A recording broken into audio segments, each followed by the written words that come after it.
you get stuck in your own judgments. Ang paghuhusga natin ay parang tubig na iniipon natin sa isang swimming pool, doon din tayo lalangoy. Kung saan natin gustong itulak at ihulog ang gusto nating husgahan, in that same pool, in that same water, we will have to swim. Your judgment shape, color, and flavor your life. Maraming mga tao hindi aware, kaya mahirap ang buhay nila, kaya marami silang sakit, kaya marami silang mga kabiguan, kaya ang dami nilang stress because of their own judgmentalism. Positively or negatively, your faith, your thought, and your words connect to power. We were created in God's image. There is that spark of the divine in us. Sabi, let us make men in our image, in our likeness. So meron sa atin na bahagi ang Diyos, na kamangha-mangha, mahiwaga. At ang ating pananalig, iniisip at mga salita, kumokonekta sa kapangyarihan ng may likha. In fact, your faith, your thought, and your words assume fulfilling power.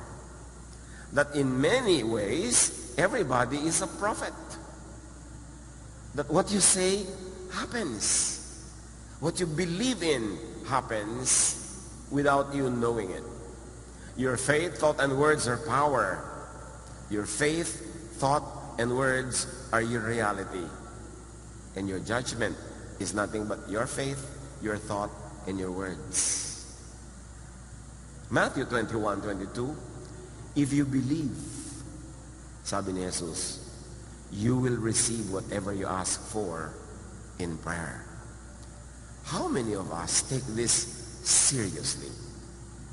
Nasabi ni Jesus, pag nananalig ka, anuman ang hilingin mo, ay matutupad. But note that belief, thought, and words spoken in faith are all prayers. This is your reality. Napakahalagang bantayan ang iniisip. Kasi ang nagiging hugis at kulay ng ating buhay, ang factory niyan, ang sarili nating isip. Your faith, thought, and words are prayers. Sobra kasi tayong nasanay sa organized religion. Let us pray. Close your eyes, bow your head. Then may magsisimula ng prayer. Apay man nagsabing, this we pray in Jesus' name. Amen ang lahat. Tapos na ang prayer. Yun yung formal group prayer. But what happens when people pray is that they think of an idea and then they verbalize it and then they all agree and that is their prayer. But with or without the opening sentence and the closing remarks, whatever crosses your mind is prayer. Whatever you think of is prayer.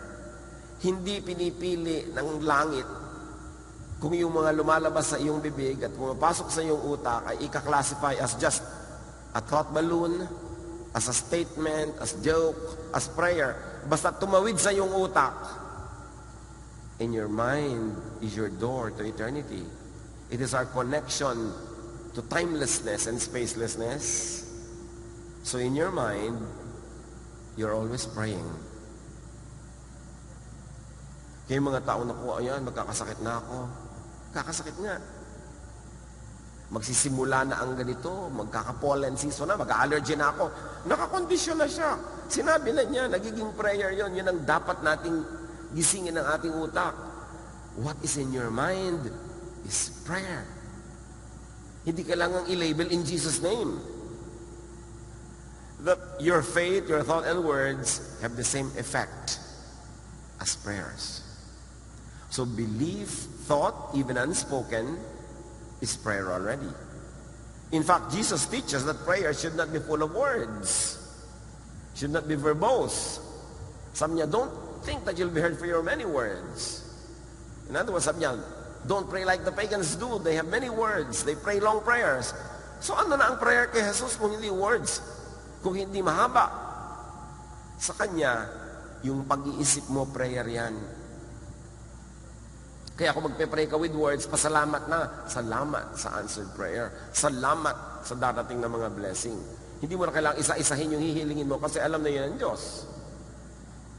At ito ang isang napakalaking hiwaga na hindi nauunawa ng maraming mananampalataya kaya very, very ineffective ang prayer life.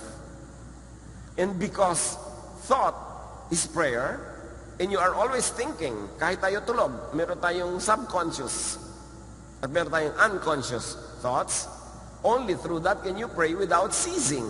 Kasi sabi, pray without ceasing. How can you pray without ceasing if you need words to pray? Eh di pag hindi ka nagsasalita, hindi ka makakapag-pray. Pag tulog ka, hindi ka makakapag-pray. Your thought life is your prayer life. So think about how you think. At baka dyan nabubuo ang lahat ng nagaganap sa ating buhay. If you think it and believe it, you are praying it. Merong isang babaeng gusto magbukas ng maliit na tindahan. Konting perang naipon niya, gagawin niyang puhunan. Paniwalang-paniwala siyang uunlad dito, papapaunlad niya, pagpapalain nito. Yun ang nagaganap. If you think it and believe it, you are praying it.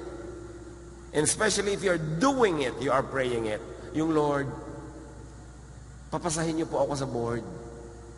Tapos nag-aaral ka, nagre-relax ka, bumapasa ka, lalo kung napatama sa pinag-aralan mo pa, yung itinanong. Magpe-pray ka, Lord, gusto po namin maraming bunga sa aming mga tanim. Pero ano yung action mo? Fine-fertilize mo ba yung mga ugat ng halaman? Dinidilig mo ba yan? Inaalagaan mo, tinatanggalan mo ng mga salot at peste? O pinapahirapan mo yung puno, ginagawa mong duyan, pinapakuan mo ng mga kung ano-ano, mga signboard. Kasi na-expect mo mamumunga yun. Kasi your action, prayer. If you wish it, you are praying for it. And if you really believe in it, sabi ni Jesus, mangyayari. Isaiah 65:24, before they will call, I will answer. So it means before you open your mouth, actually nakapag-pray ka na even before that, sasagutin na ng Diyos. Luke 10:17, the 72 returned to Jesus with joy and said, Lord, even the demons submit to us in your name. Why do the demons submit to the 72 disciples? Because they believe in the name of Jesus. And the belief is a prayer by itself. It is power by itself. Hindi mo kailangan laging sabihin. Ngayon, kung hindi ka naman naniniwala, pray ka ng pray, sa palagay mo may mangyayari? Yung nasa isip mo at nasa puso ang nadidinig ng langit, hindi sinasabi ng nguso. Kaya napaka-importante iisa ang iyong damdamin at iisa ang sinasabi mo sa prayer. Kaya kung minsan, mahirap din sa public prayer, yung nililid ng leader, hindi naman yun ang gusto mong ipanalangin, so paano yan? Hati ka. Paano magiging isa? But when 2 or 3 are gathered in His name, He is there. Mahalaga yung agreement. And even in your own person, dapat hindi ka hati. Kasi minsan 2 ka, 3 tao sa loob ng iyong sariling pagkatao, sabi niya, don't ever expect that a double-minded person will receive anything from the Lord. Ngayon, tungkol tayo sa judgment. A judgment is a thought. And if you judge it, therefore you think it, therefore you pray it, and Jesus says you attract it. Because with the same judgment you pronounce, you will be judged. So the judgment you give to others is the same judgment that you are attracting to go back to yourself. Mamatay na sana siya. Ganun mga prayer, malugi sana siya. Masama siyang tao. Ganyan. So, bumabalik sa'yo lahat yung mga judgment na yun. Yun ang hiwaga. Mahirap ipaliwanag, pero sabi ni Jesus, the judgment you give is the judgment you get. The measure you give is the measure you get. Your judgment and label on others become them and become you. Yung mga magulang, bata pa lang yung anak, ako, mahina ang utak nito. Walang mangyayari dito. Ganun na nga ang nangyayari doon sa anak. Hinuhusgahan agad nung magulang mismo sa sariling anak. Naku, anak, yung papakasalan mo, mambababae yan. Huhusgahan na agad nung bibiyanin. Hindi tayo nag-iingat na yung sinasabi at iniisip natin ay panalangin. At kahit hindi ka banal, nadidinig ang iyong panalangin. Basta pumasok sa iyong isip. Marami mga naglalarong tanong sa ating isip kung paano yun, paano yun, paano yun. Hindi nyo kayang masagot lahat yan. Pero ang mahalaga, begin with the fact that Jesus said, with the judgment you pronounce, you will be judged. The people you judge as bad could really become or remain bad to you, for you. Kahit maging good sila sa iba, yung judgment mo ang babalik sa'yo, they will be bad to you if they're not bad yet, or they will remain bad to you if they already are. Dahil yun ang curse na ibinibigay mo sa kanya. Because a thought is also a curse. Ang daming negative energies na dumadaan sa ating katawan, kaya ang dami-dami natin mga karamdaman. Ang dami-dami natin mga kabiguan, ang dami-dami natin kaguluhan. Because the people you judge as bad could resurrect, revisit you, even through other persons, through other events. And they become bad too, and for you, over and over and over, as you continue to judge and judge and judge that person the same way. Sabi ni Solomon, Ecclesiastes 1:9, what has been will be again. What has been done will be done again. There is nothing new under the sun. Because when you judge a person, you begin a cycle of energy that goes to the person then returns to you. And it keeps on going around until you break away from that cycle. Kaya mga nag-aaway, lagi nag-aaway. Bakit yung babaeng lagi nabibigo sa pag-ibig? Bukas siya na naman ang bigo. Next week siya na naman. Paulit-ulit. Meron siyang paulit-ulit na iniisip na siyang nag-i-induce sa lahat ng mga bagay na ito na magpaulit-ulit sa kanyang buhay. Bakit yung nawawala ng cellphone mong pinsan, laging siya? Pag may nawala ng cellphone, siya yun, paulit-ulit. Bakit ito? Kahit ilang puhunan na ibigay mo, laging lugi ng lugi ng lugi. Bakit may cycle sa buhay natin? Inuulit kasi ng utak natin yung climate that creates that. To change the world, to change how the world deals with you, first change your thought, your belief, your word, your prayer about the world. Bakit pag may naape, laging ikaw ang ape? Kasi ikaw may ape mentality. Ape ako, kawawa ako, di man dapat. Yun ang a-attractin mo. Naku, ayan na, naglalakad na ako, babastusin na ako ng mga lasing. So babastusin ka na nga. Pag yun ang ina-attract mo ng isip, at maaaring yun ang ina-attract ng behavior mo. Kaya paulit-ulit, ikaw ang victim. Bakit laging ganun? Pagka mayroong nakalimot na mga dapat dalhin, the same person keeps doing it. Yet, wala siyang binabago sa paraan ng kanyang pag-iisip. Sabi niya, ay ganyan talaga ako makakalimutin. Ginudge mo na yung sarili mo. Sa palagay mo, iibahin pa ng langit yun. Ikaw na nga nagbigay ng husga Ako kasi talagang, alam mo, talunan ako sa buhay O edi talunan, sabi ng langit. Iniisip mo lagi yan Lagi na lang na hindi ako papasa. Kawawa naman ako. These are all judgments. Hindi ko kaya yan. Matthew or Mark 11:24. Therefore I tell you, whatever you ask for in prayer, believe that you have received it, and it will be yours. Kaya yung naku, ayan, sabi ko na nga ba, maa-aksidente tayo, nangyari na. Tuwang-tuwa pa siya na para siyang propeta. Kasi yung mga, ayan, sabi ko na nga ba, babagsak to Sabi ko na nga ba, mangyayari yan. Yun naman pala sinasabi mo Alam mo, kahit hindi ka banal, may kapangyarihan ang iniisip mo. Isang bagay na hindi natin lubos, nanuunawa. Halimbawa, si Jacob, a major biblical person. Nung ipinanganak sila magkapatid na kambal, si Esau ang kambal niya. Genesis 25:26. After this, his brother came out with his hand grasping Esau's heel. So he was named, and read, he was branded, he was judged. And he was prayed for to be Jacob. Nung lumabas yung magkapatid, magkasunod, pero itong si tinawag na Jacob, hawak-hawak niya yung heel, yung sakong ng kapatid niya na naunang inilabas sa kanya. So sabi ng mga nakapaligid, ng mga magulang, you will be called Jacob. Because Jacob means heel grabber. But the real meaning is, Jacob means one who deceives. The given name reflects the parents' judgment so that Jacob fulfilled it soon enough. Ang dami niyang ginawang pag-deceive sa kanyang sariling pamilya. May basis naman. Sasabihin nila, hawak-hawak nga eh. Yes. Kahit may basis yung judgment. But when dignified, when mentioned, and especially when immortalized in a name, the idea, the judgment becomes a wish, and it comes true. Same with Judas.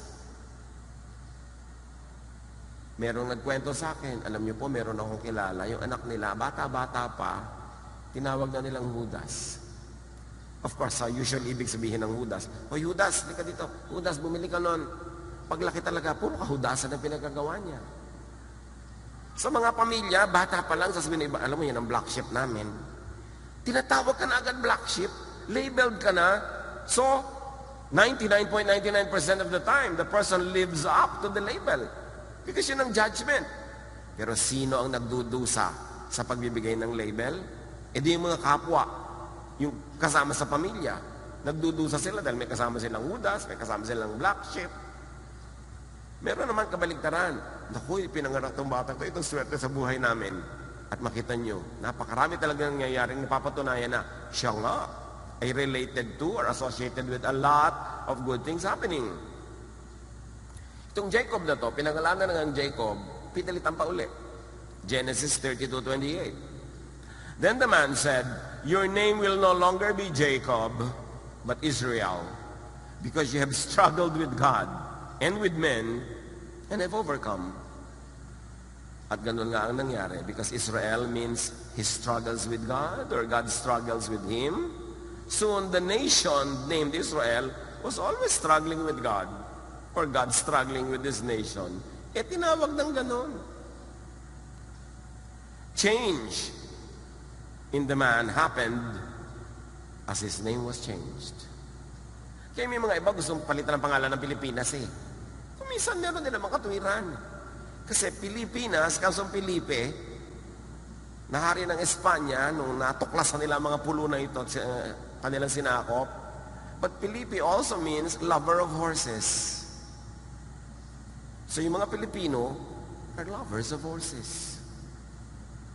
O kaya, ang nagiging ibig sabihin, lovers named after the man who is a lover of horses. Whatever it means, that's why some people like to change the name. And I'm not here to vote yes or no. But the point is, yung pangalan talaga, kaya mga ibang bansa, nagpapalit ang mga pangalan nila pag naiba na yung kanilang filosofiya, yung iba politics nila, yung kanilang mga paniniwala bilang isang bansa. Kasi yung pangalan talaga. May mga nanay naman na kung ano pumapasok sa utak nila, isinilang ang bata, papangalan si Hipoteka. Ha? Paano i-spellin ng si Hipoteka? Meron na mga heterobasidyo. Ha? Anong klase mga pangalan ito? So yung mga iba, nagpapalit pa ng pangalan nila legally pag matanda na sila kasi nahihirapan sila doon sa pangalan nila. May mga tinatawag, princess. Alam nyo, hindi ko mo itinawag, gagaganap ha? Kasi kung talagang hindi ka tanggap-tanggap sa kalikasan, iko-correct nila yon. Kaya princess, labas na anak. Nag-aabang ka talaga ng princess ang lalabas. Kung minsan nasa shock ka sa lumabas. Sa iko-correct ng nature, hoy, hoy, hoy, hoy, mali ang pagtawag mo. May mga tinatawag na Venus, Adonis. Ang taas tuloy na expectation mo. Diba? So, yung pagpapangalan is a very, very sensitive business. Because judging yan. Sometimes the judgment is so wrong and presumptuous that it gets corrected dramatically, tulad ng sinabi natin. Meron naman talagang mga tinawag ng anak, pagkapanganak lang, ang tawag scientist. Kasi matalino yan, takalino yan. Ang hirap tuloy patunayan habang lumalaki na yung bata. Because that also is a judgment. and an imposition. Importante ang words. Kaya mga madadaldal, napakaraming mga nasusuot na gulo sa buhay. Di nila alam bakit lagi silang naaaway, lagi silang nasasangkot sa mga gulo. Kasi madaldal. Kung ano-anong pinagsasasabi na prayers. Sometimes naman, in the reverse, the subject of judgment is so blessed that thoughts and words do not work against them. That he or she is above and beyond curse. Merong mga sobrang blessed, kahit mo i-curse, hindi tatablan. Meron naman, hindi mo pa kina-curse, curse na niya ng sarili niyang thoughts. Psalm 105:15, do not touch my anointed ones.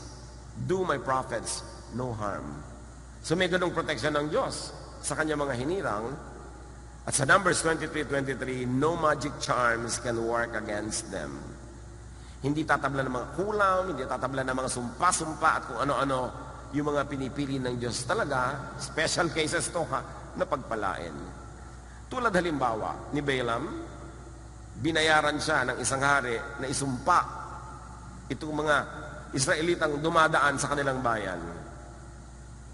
Deuteronomy 23:4-5, they hired Balaam to put a curse on you, but the Lord your God loves you, so he refused to listen to Balaam and turned Balaam's curse into a blessing. Habang isinusumpa yung anointed, lalong nabe-bless. Sometimes the object is so blessed that curses against them boomerang to the judge, to the ill-wisher. Mag-ingat-ingat tayo ng mga pagsasalita, pag-iisip, pag-uusga sa kapwa. Kasi kung tumatanggap nyo ng whatever and why and however na blessing ni Lord, tatalbog sa'yo ang iyong sumpa sa Kanya. At sa'yo didikit. Tatalbog sa Kanya, didikit sa'yo. Proverbs 26:2, a curse you don't deserve will take wings and fly away like a sparrow and a swallow. Pag hindi mo deserve, hindi tatalab sa'yo. Kaya gumapang ka nawang parang ahas, sinumpa ka ng kung sinong matanda. Pag hindi mo deserve, dahil mabuti ka naman, hindi tatalab. Pastor, ito pinakamadalas itanong sa akin, tatablan po ba ako ng kulam? Itanong nyo nga sa katabi nyo, tatablan ba ako ng kulam? Huwag mo naman ako kukulamin, di ba? Ang sagot, kung deserving ka, tatablan ka. Kung hindi, ano man ang gawin nila? Walang talab yan. Dapat peaceful ka. Sino ang tinatablan ng mga ganito? Yung mga dalahira, yung mga chismosa, yung mga magugulo, mga palapintas, mga mahilig mang-away, mang-agaw ng hindi kanila. Kasi may kakapitan ang evil spirits. Pag ibinato sa kanila, may kakapitan, hindi dudulas, hindi mahuhulog. Pero kung malinis ang iyong puso, hindi ka tatablan yan. Wala kang dapat alalahanin. Hindi mo kailangang magkwintas ng kung ano-anong proteksyon. Ang proteksyon mo, yung puso mong malinis. Yung makadyos mong ugali, ang iyong kabutihang asal. Yan ang proteksyon mo. Pero, yung mga gumagawa ng gulo, Psalm 7:16, the trouble they cause recoils on them. Ang mga gulong niluluto at nililikha nila, bumabalik sa kanila. Mag-isip-isip tayo mga kapatid kung bakit laging magulo ang buhay. Kung ikaw ito, nawa hindi. Kung bakit laging may kabiguan, laging merong pain. Baka ikaw ang gumagawa niyan, hindi mo lang alam. Sa iyong thoughts.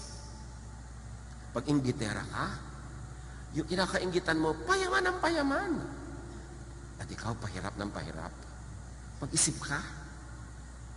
Pagka lagi ka na lamang na tumitingin sa iba at iniisip mo, dapat wala sila nun, dapat ako meron nun, hindi mo napapansin, lalo ka nawawalan. Their wishes, boomerang to them, bumabalik. Beware of predictive judging, of verbalizing, judging nature. Yung mga tinatawag na masungit ang panahon, paano naging masungit ang panahon? Masama ang panahon. Walang masamang panahon. Lahat ng panahon mabuti. Wala ka lang sa lugar, kaya ka inanod. Dapat wala ka doon. Pag kumukudlog, kumikidlat, na-charge ang electrons ng buong atmosphere. We need that. Huwag ka lang magpakalat-kalat na namamayong ka pa ng metal. Tatamaan ka ng kidlat. Hindi masama yung kidlat. Masama ang pwesto mo. Yusin mo, naku, masama ang panahon. Delikado ang panahon. Sabi nga ni Jesus, if you have faith, tell this mountain to lift itself, and it will. Sumusunod ang panahon sa salita mo, sinabi mo ng masama, sabi ng panahon, masama pala ka. Hindi masama sa'yo. Pero sa iba, mabuti. Gusto mo magpakasal, panahon ng bagyo. So, naku, masama ang panahon. Masama pala ha, sabi ng panahon.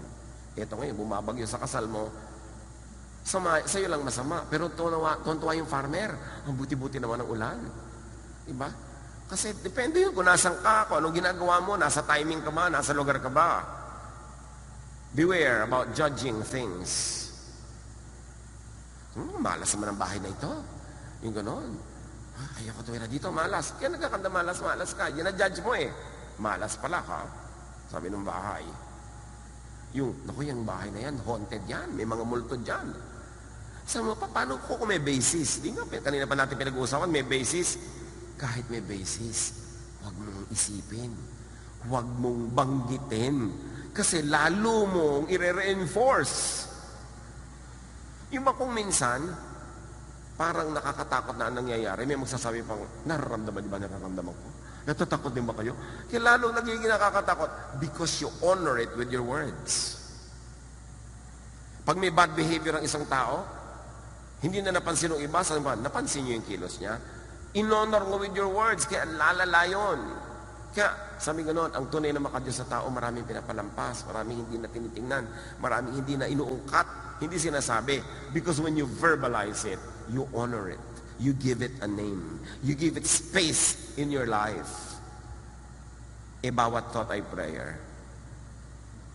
Tama si Jesus, nung sinabi niya, nawa, huwag ka nang mamunga muli. Sabi niya sa fig tree, kinabukasan looy. Si Jesus yun. May dahilan siya para sabihin yun. Pero tayo wala dapat ganon. Huy, ba't may ganyang kagahalaman sa bahay mo? Malas yan. Ginudge mo na. Pwede nga may malasin.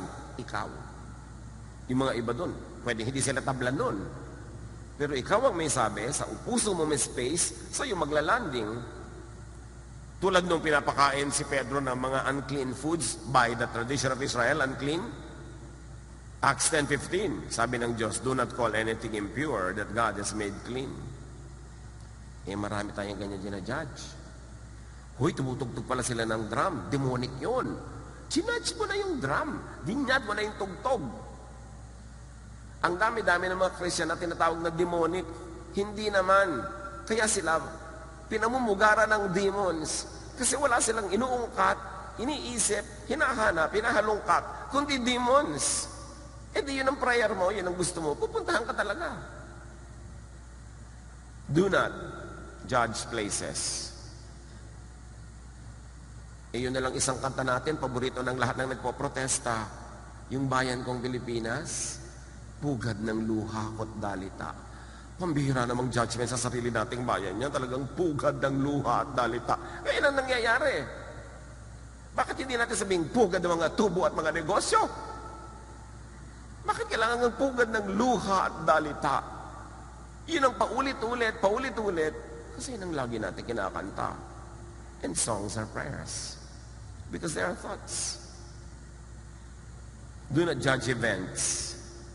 Ay, pupunta ka doon, boring yun. Ginudge mo na. Naku, worthless yun. It will not work. It will be a failure. Sasabihin mo, paano ko talaga pong historically may basis? Yun na nga pero gusto mong palitan yung history, palitan mo yung thoughts. I-bless mo, huwag mo i-curse. I-pray mo na, the Lord is going to work mightily and we believe that there will be great changes. Hindi, naku, wala nang nangyayari dyan. Paulit-ulit lang yan. Yun na nangyayari tuloy. Maraming churches, pag magpipreach yung pastor nila, bilang, eto na naman, same old banana. O di, same old banana talaga lagi ang nadidinig nila. Hinuhusgahan na agad. So beware of judging life itself. At dyan tayo mahilig mag-drama, ay, mahirap ang buhay. Sabi ng buhay, mahirap pala ha. you know what will happen next. Naku, malas ako. Lagi akong lugi. Wala na tayong pag-asa. Lalong-lalo ito, sakit-sakit na tenga ko pag nadidinig kong mahirap kumita. Talagang may kahirapan kumita, pero mahirap na. Huwag mo nang sabihin. Ibahin mo na. Ganoon, papadaliin ko ang pagkita sa aking diskarte, sa aking choices, sa aking management. Lalo na yung sinasabi nilang wala tayong magagawa. May nagagawa nga ba? Wala. Yun ang prayer nila. Yun ang sinasabi nila. Ganyan na talaga yan. Hindi na yan maiiba. Hindi na mababago yan. Ganito na talaga ako. Mga salita na dasal. And do not judge persons or personalities. Mga ethnic identities, nationalities. Gusto mo, ay naku, pagka-driver, babaero. Yung may mga gano'n tayo, pagka marino, naku, ganyan. Pagka may nunal, ay. Di ba? Depende pa kung nasan yung nunal sa likod, nunal sa paa, nunal sa pisngi. Natuhusgahan mo na yung tao. Anak, kung pakasalan yan, may nunal sa pisngi. Eh di ipatanggal na lang po natin ang pisngi. Di ba? Eh di kalahati naman ang mukha niya, anak. Pumili ka na lang ng iba. Ba't di mo sabihin, the Lord is going to change the life of this person and we will be supportive and we will help. Hindi ganun. Yung mga iba pa, laging, ang Pilipino, ganito, ang Pilipino, ganun. Sobrang laitin ng bayang Pilipinas. Siguro hindi pa nakakakita ng ibang lahi. Pag nakita nyo yung mga ibang lahi, pare-pareho lang. Iba-iba lang ng degree. Meron pa, naku, pag maitim ang gilagid, diba? Ganito ugali niyan, bla bla bla. Judgment. At natutupad. At kadalasan, ang pagkakatupad nun sa'yo, kung alam mo, pag maitim ang gilagid, ganito ugali, kadalasan ikaw lang yung tatanggap na gano'ng ugali, yung iba naman hindi. Sabi nga ng iba, paano kung totoo naman talaga at obvious at observable? Paano kung proven track record? Kaya ako nga nasasabi to dahil marami ko nang na-observe. Still, do not dignify, do not verbalize, do not predict the negative. Whenever you think it, whenever you say it, you empower it. The power of the spoken word. God said, let there be light, nagka-light. Sabi ni Jesus, bumangon ka dyan, bumangon. And there is this divine in us, kahit hindi tayo deserving. There is this still unknown and misunderstood power that resides in our humanity because we were created in God's image. So ingatan. We are custodians of power, the power of thought and the power of words. Reverse. Change the negative into positive with your thought, which is really your faith. And with your word, which is really your prayer. More than anything, sabi sa Proverbs 4:23, more than anything, you guard, protect your mind, for life flows from it. Ulitin, basahin nyo. More than anything you guard, higit sa anumang binabantayan mo, bantayan mong isip mo. Kasi ang buhay, dyan nagmumula. Dyan dumadaloy. Dyan dumadaloy mula sa isip mo, ang kasaganaan o kasalatan, ang kapayapaan o gulo, ang katahimikan o away, ang buhay mo, ang korte, lasa, flavor, kulay ng buhay mo, galing sa iyong utak. Hindi ka biktima ng iba. Kung victim ka man, victim ka ng sarili mong pag-isip. Life flows from your mind. Because your mind is the home of thought. And thought is what connects us with the power of the divine. Mark 11:24, therefore I tell you, whatever you ask for in prayer, believe that you received it, and it will be yours. So mag-ingat-ingat kayo sa mga pinagdarasal nyo. Kasi ibibigay. Alam ba natin kung ano magiging bunga ng mga pag natupad ng dasal? Payamanin nyo po ako. Alam mo ba talaga kung saan ka dadalhin ng yaman kung yayaman ka nga? Mag-ingat-ingat. Mark 11:23, truly I tell you, If anyone says to this mountain, sabi ni Jesus, go, throw yourself into the sea, and does not doubt in their heart, but believes what they say will happen, it will be done for them. Nakakita na kayo ng mga taong visionary, yung ang vision nila kakaiba, hindi karaniwan, hindi ka panipaniwala, pero paniwalang-paniwala sila sa vision nila, samahan mo man sila at hindi, tulungan mo o maging sagabal ka, gagawin nila, nangyayari. Nababago ang mundo, maraming dakilang bagay ang nalilikha ng taong naniniwala sa sarili niyang vision. Because when you believe it, you make the material world bend to make it happen. Yun ang power ng thought. And words are prayers. And because they are prayers, they have consequences. Positive or negative. Matthew 12:36. But I tell you that everyone will have to give account on the day of judgment for every empty word they have spoken. Empty meaning careless, mindless. Why? Because such words could cause calamity. Sabi ganoon, sa bawat gulo, hirap, dusa na nilikha ng iyong salita, mananagot ka. Everyone will have to give an account on the day of judgment for every empty word they have spoken. Thought and spoken words have consequences. Our judgment returns to us. What we think, what we say, become us. Become our lives. Kayo mga naniniwalang gagaling sila sa isang matinding sakit, gumagaling. Yun namang iba, nasa kanila na lahat ang medical attention. Dahil hindi sila naniniwalang gagaling sila, wala talagang nangyayari. When you judge a person, when you think that a person does not deserve to succeed, when a person does not deserve to be happy, Proverbs 26:27, if a man digs a pit, he will fall into it. If a man rolls a stone, it will roll back on him. Pagka meron kang hinahandang masasamang bagay para sa iba, in your own mind and in your own judgment, deserve niya yun, yun ang bagay sa kanya, yun ang pupunta sa'yo. Yan daw naguhukay ng mga bitag, sila ang nahuhulog doon. The judgment returns to him. The judgments he gives to others turns on him. And in turn, he is adjudged to be the victim. Pag may tao na gusto niyo siya maging biktima, sa inyong judgment siya dapat maging biktima, dapat siya magdusa, bumabalik sa inyo yon at kayo magiging biktima at kayo magdurusa. Kaya ang itinuturo lagi sa atin, bless others.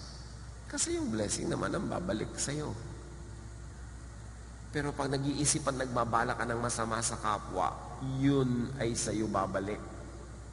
Lalo kung hindi niya deserve, hindi tatalab, babalik sa'yo. Cause and effect. Thought and word, which is prayer, as cause. And realization of that thought and word and prayer as effect. Laging may cause, may effect. Madalas lang sa buhay natin, nakikita natin yung effect, hindi natin mai-connect sa cause. Ang effect, lagi akong bigo, lagi akong ganito. Ano yung cause? Ano sa ginagawa ko, sa iniisip ko, ang ugat ng mga kabiguan kong ito? To reverse the negative, the unpleasant, the undesirable and painful, reverse your judgment, reverse your words.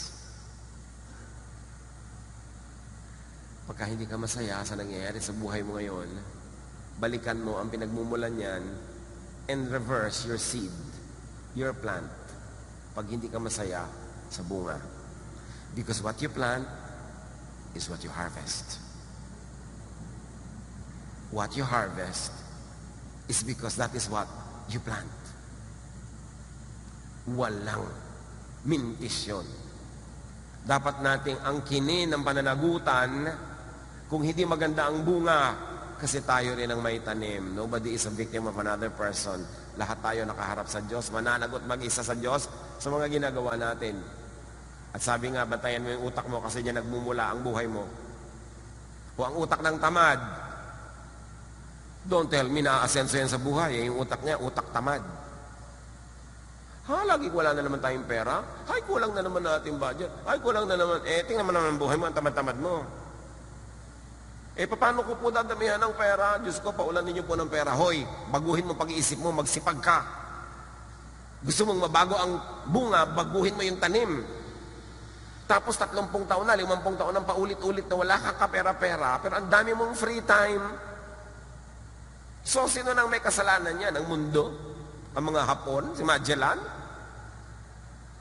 Kanya ka kasi mag-isip.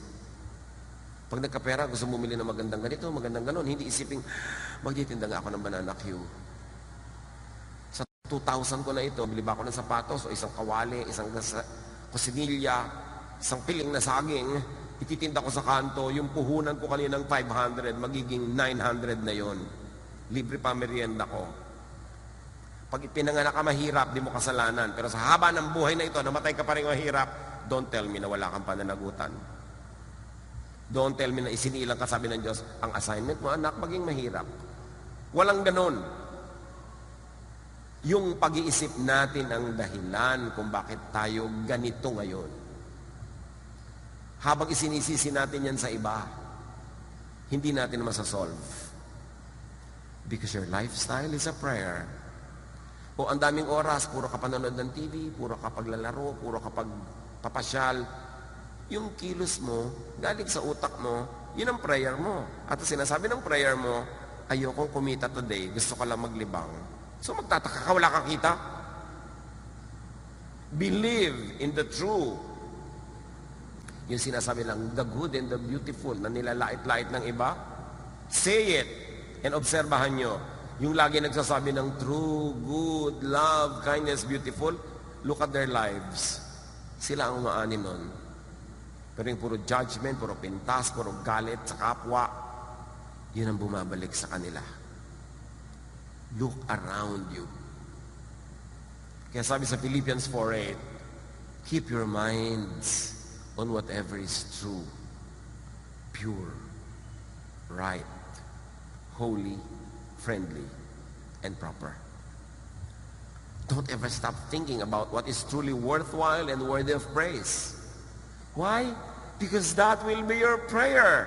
If you are thinking of what is worthwhile and worthy of praise, kapuri-puri, masarap ka, maganda, yan ang dasal mo, yan ang mangyayari sa iyong buhay. Maligtarin mo ang lagi mong iniisip, yung mga negative, look at your life. Negative lahat. Kung hindi maganda, kung hindi ka ibig-ibig, huwag isipin. Di ba sabi? Sa lahat ng binabantayan mo, higit pa sa pagbabantay mo sa iyong credit card, sa iyong phone, sa iyong pera, ang bantayan mo yung utak mo. Kasi diyan nabubuo ang iyong buhay. Kung paano ka mabubuhay at kung paano ka mamamatay. Sabihin, pag kami pumapasok na isip, ay hindi naman doon. Huwag isip. Nakakalungkot, huwag isipin. Nagkukwentuhan kayo, may papasok na yung alam niyo ba, sabi niya, nakakagalit ba yan? Oo, huwag mo na sabihin. Huwag na natin, usapan niyo nakakagalit. 10 minutes na tayo magkakape, nakakagalit pa yung topic natin. Nangyayari sa buhay natin ito. Lalo kung wala lang tayong magagawa para pag-uwin yun. Yung nakakainis, nakakatakot. Para anong isipin mo yan? Wala ka namang nagagawa. Kung may magagawa ka para pag-uwin, huwag usapan. Pero kung wala, people are wasting their life talking about things that do not help them. They do not help them as they think they pray. Hindi pa prayerful. Hindi prayerful. Lahat nga ng tao na pintasan mo, prayer yun. Hindi pa ako prayerful. Lagi na po ako natatakot. Ayan, yung takot mo prayer yan. Basta nasa loob ng utak mo. Tandaan yan. Anong pinapayagang pumapasok sa utak at nadodoble ang bisa pag lumabas pa sa bibig. Kaya kung minsan may naiisip ka na sa loob ng utak mong hindi nakagandahan, huwag mo lang sabihin kasi nadodoble ang bisa. Think and speak positively. or just simply do not judge. Hindi natin alam. Wala tayong alam. Buhay ng kapitbahay, buhay na gano'n, buhay na ganyan. Hoy, pambihira naman yung babaeng yan. Iniiwan niya pala yung asawa niya. Alam niya ba kung bakit? Hindi niyo alam, pero i-judge niyo yung babae agad. Alam niyo ba kung natutulog siya, minamartilyo pala yung utak niya. Hindi niyo alam, pero daldala kayo ng daldalan dyan. Judge kayo ng judge. May nakita kayo magkasamang masaya. Uy, public display of affection nila. Kakahiya. Hindi mo alam na sobrang na palang crisis ang dinaanan ng taong ito. May nagmahal ngayon. Nakiliti siya ng konti. I-judge mo na. You don't know. It is safest not to judge. Because with the judgment you pronounce, you will be judged. And the measure you give is the measure you get. Bless, therefore, with your words. And you will bless your reality. Curse with your words, and you will curse yourself. Proverbs 27:19. It is your own face that you see reflected in the water, and it is your own self that you see in your heart. So kung magagalitin yung puso mo, ikaw yun. Mainggitin, ikaw yun. And it is your own face that you see in others. Kaya kung ikaw, mahilig mangupit, pagdududahan mo ang lahat na nangungupit din. Kaya sabi nila, ang magnanakaw ay galit sa kapwa magnanakaw. Kaya mo kumisan mo kung banal-banal kunwari, napakalinis ang itsura, masyado conservative, tapos lahat ginajudge niya na makasalanan, makamundo. Ang totoo siya yun.